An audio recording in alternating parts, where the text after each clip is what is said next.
దివ్యవాణి TV ప్రేక్షకులందరికీ శుభోదయం.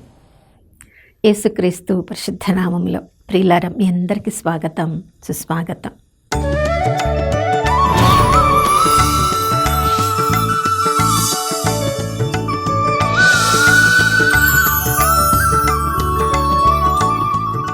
గతకాలమంతా మనం ఊహించుకున్న దానికంటే, కోరుకున్న దానికంటే ఎంతో ఉన్నత స్థితిలో మనల్ని ఉంచిన దేవాతి దేవునికి మనసారా వందనాలు తెలియచేద్దాం.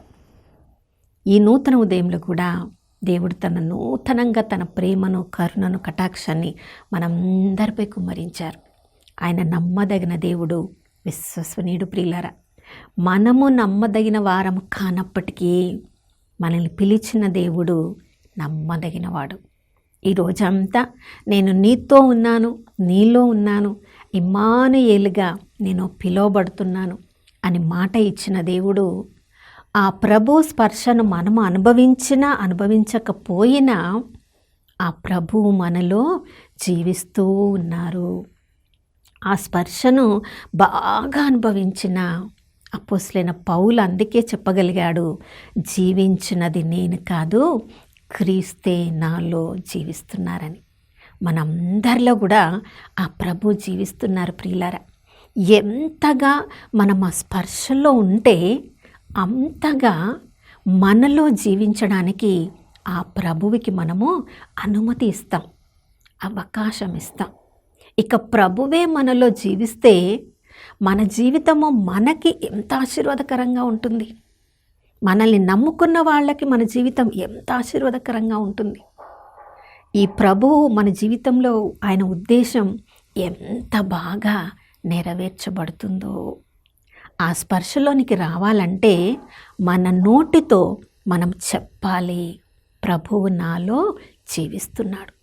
అలాంటి మాటలు మాట్లాడకుండా లోకంలో రకరకాల పరిస్థితులను బట్టి మనకి కోపం రావచ్చు, మనకి వాళ్ళ మీద అసూయ పుట్టవచ్చు, మనకి వాళ్ళని ద్వేషిస్తున్నామనే ఆ హృదయంలో మనకున్న స్థితి మన నోటి మాటల ద్వారా బయటికి రావచ్చు.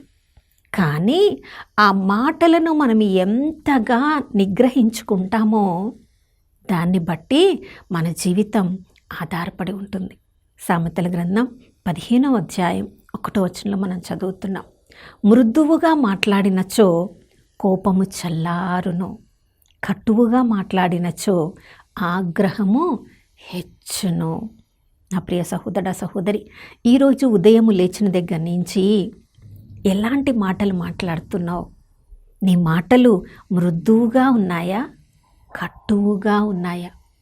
కోపము చల్లార్చే ఇవిగా ఉన్నాయా, ఆగ్రహము హెచ్చించే వాటిగా ఉన్నాయా? ఉదయం లేచిన దగ్గర నుంచి మనము మాట్లాడిన మొదటి 5 మాటలను మనం గుర్తు తెచ్చుకోగలిగితే ఆ మాటల్ని బట్టి ఆ రోజంతా మనం ఎలా జీవించబోతున్నామో ముందే నిర్ణయించవచ్చంట. సామెతల గ్రంథం 18వ అధ్యాయం 21వ వచనం మనందరికీ తెలుసు, మన మాటల్లోనే, మన నోటిలోనే మరణం, జీవం ఉంది. మన నాలుకను మనం ఎలా వాడుకుంటామో అలాంటి ఫలితాన్ని మనం అనుభవించవచ్చు. 18:20లో మనం చదువుతున్నాం, నరుని నాలుకను బట్టి నరుని జీవిత విధానం ఉండును.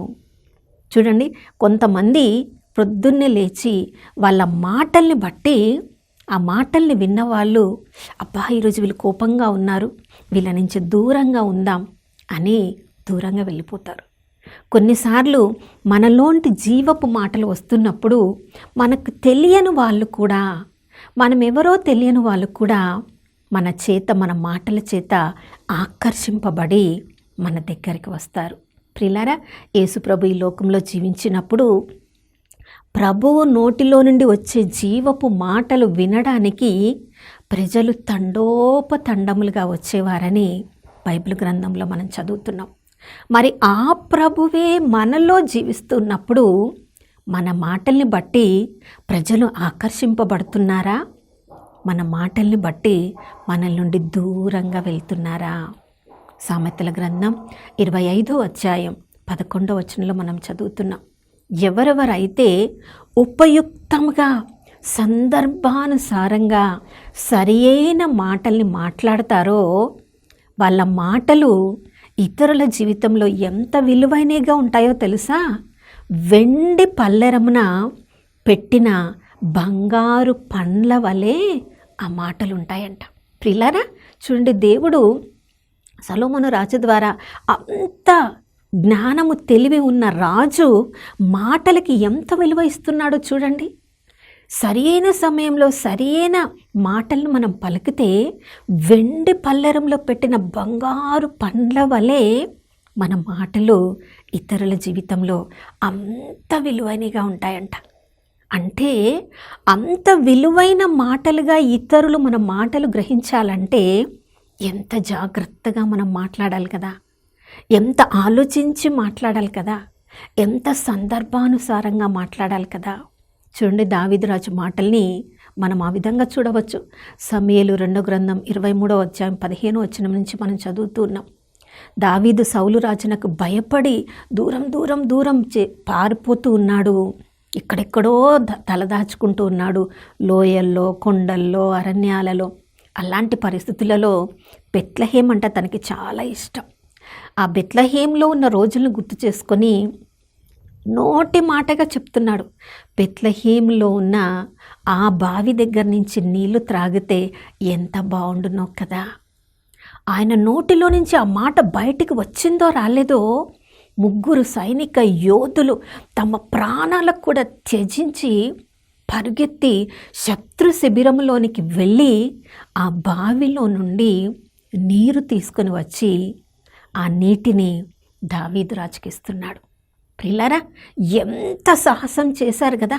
శత్రు శిబిరంలోనికి వెళ్ళడం అంటే తమ ప్రాణాలు కోల్పోవచ్చు, కానీ దావీదు రాజు అంటే వాళ్ళకి ఎంత గౌరవం, ఎంత ప్రేమ. తమ రాజు ఒక కోరిక కోరాడు అని చూడండి, ఆ బెత్లెహేమునకు వెళ్ళి తమ ప్రాణాలు పోయినా పర్వాలేదు, మా రాజు కోరిక తీర్చాలని ఆ నీరు తీసుకొని వచ్చినప్పుడు దావీదు రాజు సామాన్యుడైతే, నీలాంటి నాలాంటి వాడైతే తన కోరికను తీర్చుకోవడానికి ఆ నీళ్లు త్రాగి ఉండేవాడు, సంతోషపడి ఉండేవాడు. అప్పుడు దావీదు రాజు మాటలు వెండి పల్లెరమున పెట్టిన బంగారు పండ్ల వలె ఉండేవి కాదు. కానీ దావీదు రాజు ఏం చేశాడు? వాళ్ళ సాహసాన్ని గుర్తించాడు, వాళ్ళ నమ్మదగినతనాన్ని గుర్తించాడు. వాళ్ళు ఎంత తమ ప్రాణాలను కూడా లెక్క చేయకుండా తన కోరికను తీర్చడానికి తమ ప్రాణాలను ఫనంగా పెట్టి ఆ బెత్లెహేము బావి నుండి తీసుకుని వచ్చిన నీటిని చూసి, ఈ నీటిని నేను తాగితే వాళ్ళ రక్తాన్ని నేను త్రాగినట్లు, ఇంత పాపము నేను చెయ్యగలనా, ఇది యావేకు ప్రియముగా ఉండదు కదా అని వాళ్ళు తమ శక్తికి మించి తమ ప్రాణాలను ఒడ్డి తీసుకుని వచ్చిన నీటిని యావేకు అర్పణ చేశాడు. ఆ మాటలు విన్న 3 యోధులు ఎంత సంతోషించుంటారు కదా. అబ్బా, ఈయనని ఇందుకే దేవుడు రాజుగా ఎన్నుకున్నాడని. వారు దావీదు రాజు మాటలు విన్నప్పుడు ఆ మాటలు నిజంగా వెండి పల్లెరమున పెట్టిన బంగారు పండ్ల వలె ఉండొచ్చు కదా. నా ప్రియ సహోదరి, ప్రతిరోజు మనందరికి అవకాశం వస్తూ ఉంటుంది. ఇతరులు మన పట్ల ఎలా ప్రవర్తించినా కూడా మనలో ప్రభువు జీవిస్తున్నాడని మనం గమనించగలిగితే పరిస్థితి మనల్ని ప్రభావితం చెయ్యదు. మనలో ఉన్న ప్రభు శక్తి పరిస్థితిని ప్రభావితం చేస్తుంది. ఈరోజు మన ప్రతి మాట మధురంగా ఉండాలని, ఇతరులకు జీవంగా ఉండాలని ప్రార్థించుకుందాం. నాతో కలిసి ప్రార్థించండి. పరిశుద్ధమైన దేవానికి స్తోత్రములు తండ్రి. ప్రభా, సామెతల గ్రంథం 13వ అధ్యాయం 3వ వచనంలో మేము చదువుతున్నాం, ఎవరెవరమైతే ఆచితూచి నాయన సందర్భానుసారంగా మాట్లాడతామో ఆ మాటలే మాకు జీవమును ఇస్తాయి. కానీ తెగవాగెడు వాడు నాయన బ్రతుకును కోల్పోవును అంటున్నావు ప్రభా, నీకు స్తోత్రం. ఈరోజు మా మాటలు మాకు ఆశీర్వాదకరంగా ఉండాలి, ఇతరులకు కూడా ఆశీర్వాదకరంగా ఉండాలి ప్రభా, నీకు స్తోత్రం. సామెతల గ్రంథం 22వ అధ్యాయం 11వ వచనంలో మేము చదువుతున్నాం, ప్రభా నాయన విజ్ఞానపూరితంగా మాట్లాడే మాటల్ని దేవుడు కూడా ప్రేమించును అంటున్నాం. సంభాషణ చరితుడు, రాజునకు స్నేహితుడగుడు అంటున్నావు ప్రభువా. నీకు స్తోత్రం అయ్యా. అలాంటి మాటల్ని మా అందరి నోటిలో ఉంచమని, ఈరోజు మేము మాట్లాడే ప్రతి మాట ద్వారా అయ్యా మీకు మహిమకరంగా మేము జీవించినట్లు కృపను అనుగ్రహించమని యేసయ్య పరిశుద్ధ నామంలో అడిగి వేడుకొనిచున్నాము తండ్రి, ఆమేన్. ప్రియులారా, ఈరోజు మనకి ప్రతి అవకాశం మన మాటలు వెండి పల్లరమున పెట్టిన బంగారు పండ్ల వలె ఉండునుగాక. మరొక నూతన శుభోదయంలో మనం అందరం కలుసుకునే వరకు దివ్యవాణి టీవీని వీక్షిస్తూ ఉందాం. ఇమ్మానుయేలు, ప్రభు మనతో ఉన్నారు.